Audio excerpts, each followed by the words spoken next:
plays 53 guitars. He dreams of rock music, but this is just his second best talent. Akshat Bhatt is one of the top young talents in Indian architecture. His clients range from the Oberoi to Unitech. His largest project has been a township, his smallest a chair. He builds whatever he gets as if it were a story. Akshat Bhatt is on Art Talk with me, Jujhar Singh, to talk about his best work. Akshat, thank you very much for joining us on Art Talk. My pleasure. We're sitting here at the Neil Sutra store in the Oberoi, Gurgaon. We'll talk about this project of yours later, but let's talk about the Discovery Centre in Bengaluru. It's a standout work of yours. Yes, I think it's one of the first town halls to be designed the way it was, and it was one of our first big buildings. Who was your client? What was the brief over here? The client was, it's a real estate development firm called Bhartiya International, and they were doing a 125-acre township in the outskirts of Bengaluru.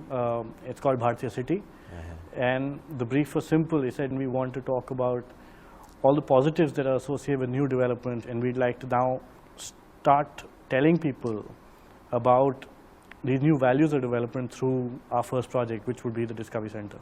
So the Discovery Centre was meant to be an office, information centre and a town hall for the Bhartiya city. Yes. So you put a building over there, and then you put a red egg. We'll talk about all that. But the building is very interesting because you played with the Bengaluru weather. Well, the first time I got to Bangalore, I realized how crisp the sunlight is and how beautiful the sky is. And there's something about the Bangalore air, which is just a refreshing change for someone going there from Delhi. And you're also talking about the outskirts of Bangalore, right? Yes, kind of. Well, it's very close to the airport. It's on a peripheral ring road, so it is soon going to be like the heart. The of air quality is better out there. Much better. Yeah. And as an architect, it's almost like a dream to sort of work in a metropolis and yet have that quality of sort of natural elements around, and you want to capture that. Well, the Bhartiya city is about a high quality of living out there, so I suppose you were playing with the sun and the air of Bangalore to allow it inside the building. The overall experience is essentially just a glass box playing with the natural elements, but just orchestrated and dramatized in a way where it seems to heighten the experience. Let's look more closely at how the sun is coming into the building. The sides of the building are glass, and you've got this ceramic printed material with which you control the entry of the sun. How do you do that? Well, it's actually called a moire, which is an interference pattern, and it was used by painters in the past. So when the sun moves in front of the building, the shadow pattern changes. And because we've got all these little interferences going on, it seems like the building's constantly moving. And as you move as a viewer, your perspective's changing. So, we didn't have to then resort to too many gimmicks. We just had this one system of skin, which would then result in a building that appears to be changing throughout the day. And the printed glass allows you to control the amount of sun and heat coming inside the building. Yes. You're also getting some sun coming through the roof of the building. How's that? So the roof is transparent, and then there's a couple of layers of transparent material or translucent material, and then we have a series of louvers or sunbreakers that then control the angles at which the sun comes in. So we did a 365-day study of the sun movement, and we started then modulating these angles accordingly, and we've optimized the angles of the sunbreaker so that you always see something nice and crisp in the interior space. That's one of the most important things of modern living, right? I mean, eventually what is luxury if it's not good quality of air and light? And even space. while you're inside. Even while you're inside, yes. So you got this building over there, and then you got a red egg in front of it. What's that? So it's a bit like what Oscar Wilde said, right? It's only shallow people who do not judge by appearances, because the true beauty of the world is in the visible and not the invisible. So we try and place a lot of emphasis on the visible. Yes. Yeah. And so we try to. You got to quickly attract people out there. Yes. So it's a red egg. Red is the longest wavelength, so you see it from a long distance. It symbolizes the germination of a new city or the birth of a new city. So it's an egg, right? Well, it looks like that. If you look at the placement, it looks like the building is laying the egg. Or yeah, kind of, sort of. Then that is actually an auditorium, And that's where they play The films. Red Egg. The Red Egg is an auditorium, a movie hall. Movie hall, to tell people about what's coming next, how the development's actually proceeding. How do you want, Akshat, people to feel when they're inside this Discovery Center? You want people to feel like they're a part of something larger than themselves, or just or a real estate development as such. You want them to feel like they're a part of a much larger, positive environment. You want people to feel happy there. Yes. They're close to the environment, the air is around you through the glass, the sun's coming in, you have a red egg out there. It's about being happy. Yes, it's about being happy. It's about being happy, meeting other people, just sort of being involved in the process and the part of it. Akshat, let's move on and talk about another very interesting project of yours. You did the India Pavilion for the Hanover Messe in Germany, the largest industrial fair in the world. How did that happen? I think it's just one of those things, right? If you want to do something, they say the universe sort of conspires to make it happen for you. And then there was so much talk about the Make in India program.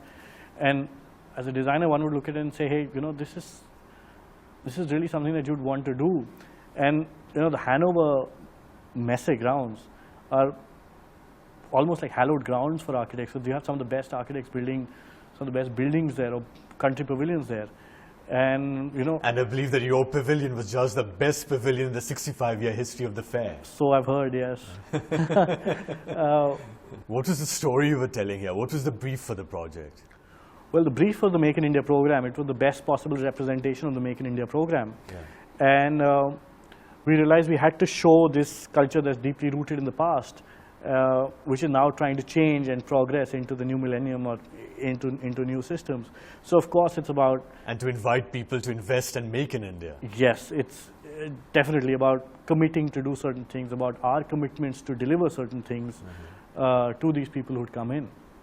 So you're trying to show confident India. You had a bold lion over there, which of course has become a symbol of Make in India, with products all around it. The big lion that a lot of people see was done by an artist called Prasad Raghavan, and it had products that generally come out of India. You also divided the space, the pavilion, into 9 sections, and Navagraha. What is this 9-grid system of planning? The Navagraha planning principles are actually an ancient planning system that comes out of India. It's based on a few mythological principles, and is meant to actually divide energies so that you can optimize the use of energies in balance them out. The idea is if you balance the energies of the space, then the people inside the space feel balanced within themselves as well. Yes, certainly. So you had these thick blue lines on the floor of the pavilion which divided the 9 sections. Yes, it was divided, well, distinctly in some areas and subtly in some areas. You've also got a cafeteria in the pavilion, and you've got 6-meter high trees over there. Yes. What are you trying to do? Well, it's a soft power, right? You really have all these industrial materials and this mechanical stuff going on. And when you offset it, it's almost like a dissonant element in the composition, which makes you realize the importance of one versus the other, right? So this pavilion was really trying to project India as an environmentally conscious economic power growing on the basis of its traditions and culture.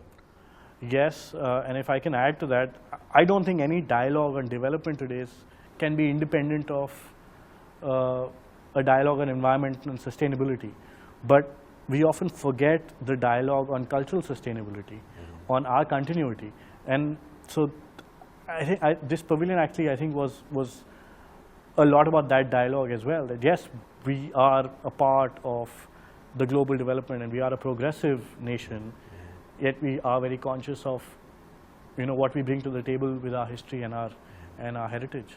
Akshat, how did you become an architect? Because I believe when you were young, you couldn't draw to save your life.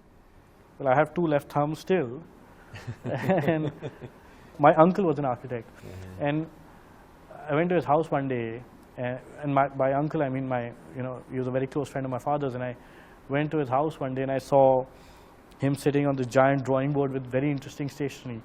And I said, so what do you do? And he said, oh, I'm an architect. And I didn't care about what he did. I actually just loved the stationery. I wanted that stationery.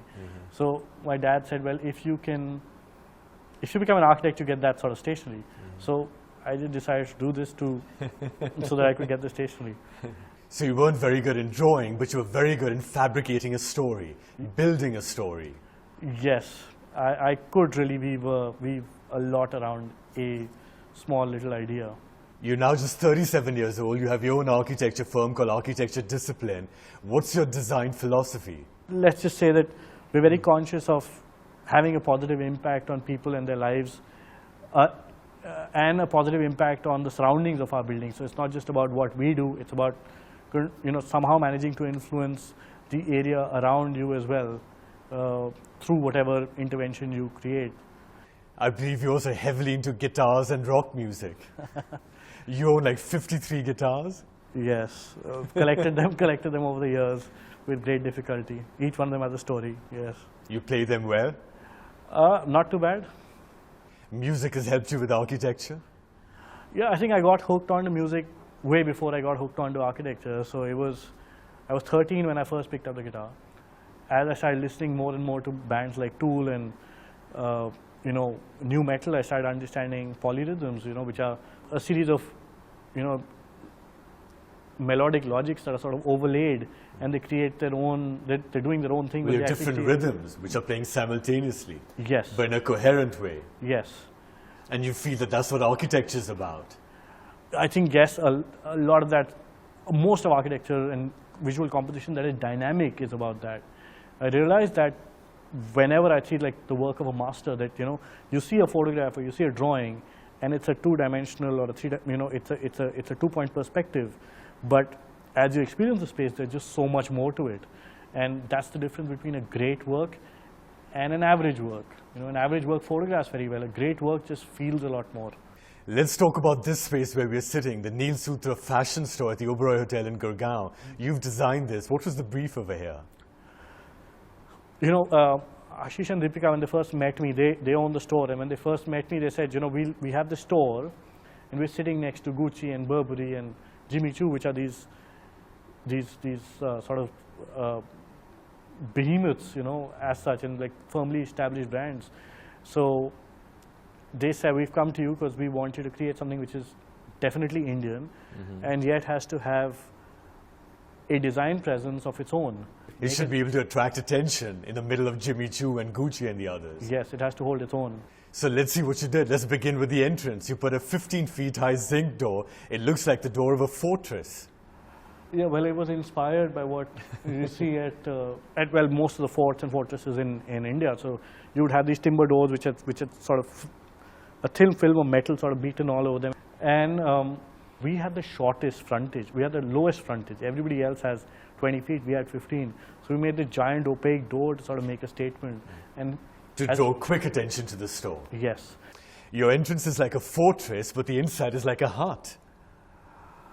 Yes, so it was, again, it was meant to sort of, it's a series of contradictions and cross conversations, right? So this was shaped like how a child would sort of draw a little house, like the house of Indian fashion, or so to speak.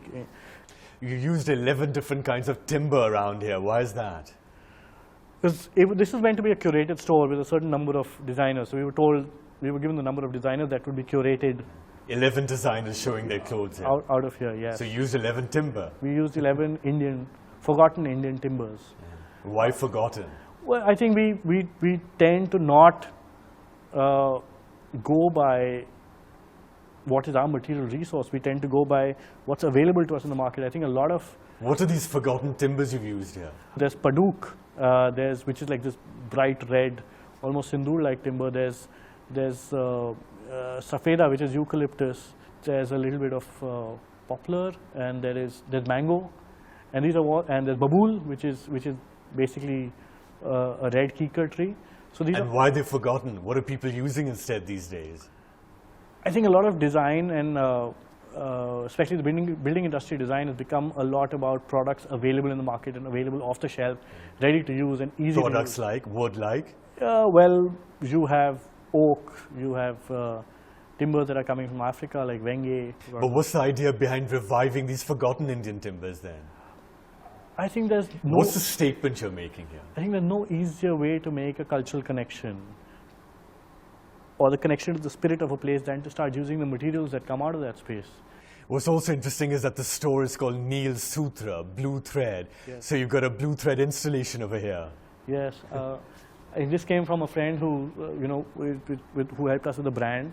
So the story of the weave sort of does play into this entire narrative. It's about branding. Yes.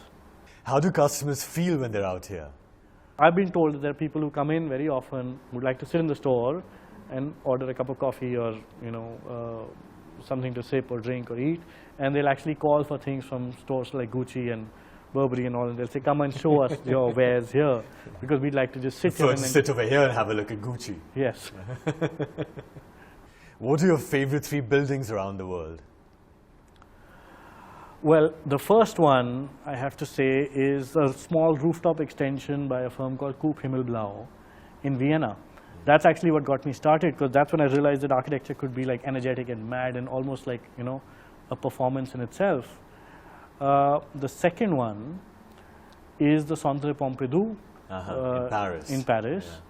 Yeah. Just because of what it is, and let's not forget that that was a building delivered before time and under budget. Well, this is amazing actually, isn't it? Because all the functional elements of this building, like the water pipes, the AC pipes, even the escalators, are placed outside the building, freeing up the space inside. Yes, and so the internal space is available completely for experience, and the outside space is then now a statement in the heart of this highly contextual Paris. Another one that really moves me is also again by Renzo Piano. It's called the Tijibau Cultural Center, which is in New Caledonia. Your favorite works of architecture within India? I recently visited Nalanda because we're doing a school in Bihar. I think that whatever I've seen on Nalanda University really moved me. In Delhi, I like the India International Center. I think it might just be because I grew up there and it's like comfort space for me. And the third is the National Center for Performing Arts in Mumbai, Nariman Point.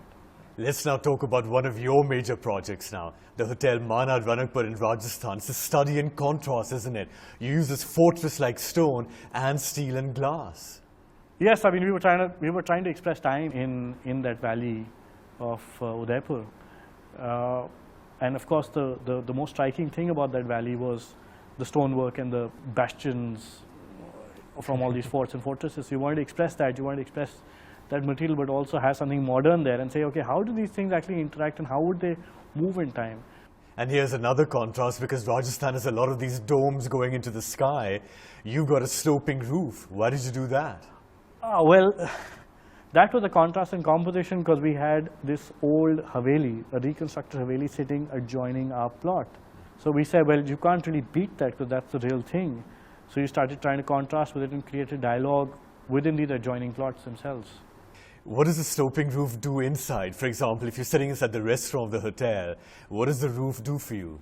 I think what really got me with Ranakpur was the sky and the purity of it all. So here you can actually look out, you can look out straight into the sky. B, from the ground to the sky. Yes, so it gives you that connection. Yeah. And it sort of almost forces you to look that way as opposed to it being a flat skylight. The hotel has also got some cottages which you've made by a dry riverbed. We can see the stones over there. Yes, well, we've been, I guess, fortunate and unfortunate in some ways that every project has been technically very challenging. And by planning the landscape carefully, we could actually orchestrate, and animate the change of seasons in the valley. So that every time you come there, it's a different experience. So when you go there in the summers, you sit by this dry riverbed. But if you go there in the monsoons or in winters, there's actually a little rivulet flowing through the site. So you can sit there while you're having your tea or a drink in the evening and actually put your feet in the water. Akshat, let's now talk about a few other projects of yours in brief. You've done this house for a well-to-do family in Delhi. It looks very nice, day or night. The brief to us was simple that, we're a joint family. We'd like to cook together and we like to eat together, which is an unusual brief, and that's the only brief. And so we designed this house in section more than in plan, so that the entire planning appears to be transparent while you still got privacy in the space. If I was going to ask you that, because if you look at the house from the outside, with all the glass and the facade, one wonders where's the privacy for the people inside? Yeah, so we often forget that you don't just plan things on the horizontal plane, you can actually plan things along the vertical plane. So this house has been orchestrated on the vertical plane, so you can actually create privacy along this axis as opposed to this one. So the glass is in the facade, but as soon as you go inside, there are walls which are coming up vertically, so that prevents the viewer outside from going too much inside with his eyes. Yes. While being inside, you can still, because you're a regular user of the house, you know how to look out and experience, the treetops. I noticed one more thing. If you go to the first floor, there's a sloping roof in front of you. What's the purpose of that? That's the upstairs living space, which is overlooking the living space downstairs. What we consciously did there was actually made an old-fashioned metal railing. And the sloping roof actually sort of pushes your view down. It forces you to look down and then forces the interaction between the family in a subtle way. But you realize that, look, there are intellectual cues in your built environment. And if you trigger those intellectual cues, you can tweak behaviors and motions. Yeah. This is what makes architecture so fascinating. Yes, it's the three-dimensionality of it all that you can actually do that, and... Let me just quickly ask you, somebody wants to build a house, some quick tips from Akshat Bhatt. Well, I think, A, find the right person to help you design it. And B, once you've found the right person, trust them with it. Because don't forget, a new space allows you the ability to live differently, right? So don't get too stuck with what you've been doing in the past. And we've had that, we have that conversation very often. People, they'll come in and say, oh, but I like to sleep like this. But I said, have you slept any other way for you to know that you'd like to sleep like this? Because every new house is a new space with a new energy, with a different set of parameters. So don't get stuck to what you've got.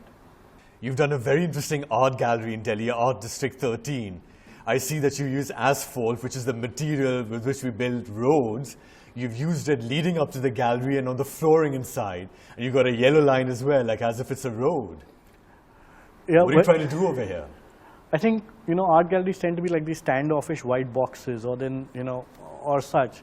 So here we were trying to make it, we were saying, hey, art's for everyone. It's a more democratic sort of statement. And you're inviting people in. We actually come from the road straight into the art gallery. Yes, we turned the road straight into the art gallery, complete with the yellow line and the white markings. You're making art democratic. Yes, in a sense, and open to all. Akshat, shall we take a break now? Yes, let's take. All right, let's take a short break. We'll come back and talk about your current projects.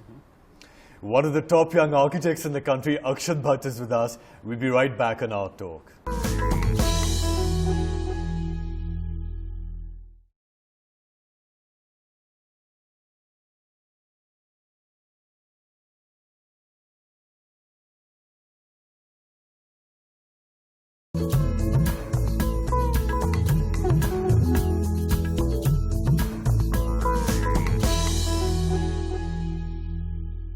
Welcome back. You're watching Art Talk with me, Jujhar Singh. One of the best young architects in the country, Akshat Bhatt, is with us.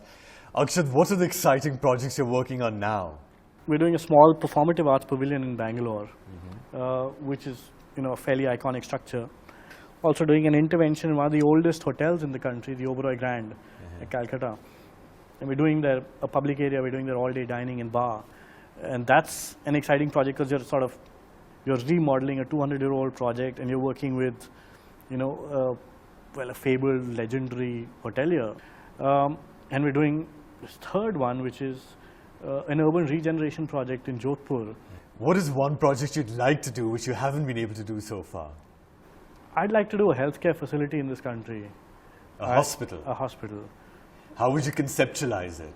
I think a positive environment more than anything else, and I think that's what we lack. I mean, hospitals either tend to be these glass boxes nowadays, which represent at some level progress, but I'm not sure if that's the way for it to go. And so, well, I'd imagine, a space with a lot of natural light, a certain positive quality to it, a space where you don't feel like you're confined to a room, where you can actually walk around, or you can access other spaces, access landscape, nature, and on the whole just feel more, more sort of positive or charged than, being laid up in or being cooped and into close to the environment. Yes, certainly. Akshat, this has been very interesting, very creative talking to you. Thank you very much for joining us on Art Talk. Thank you for having me.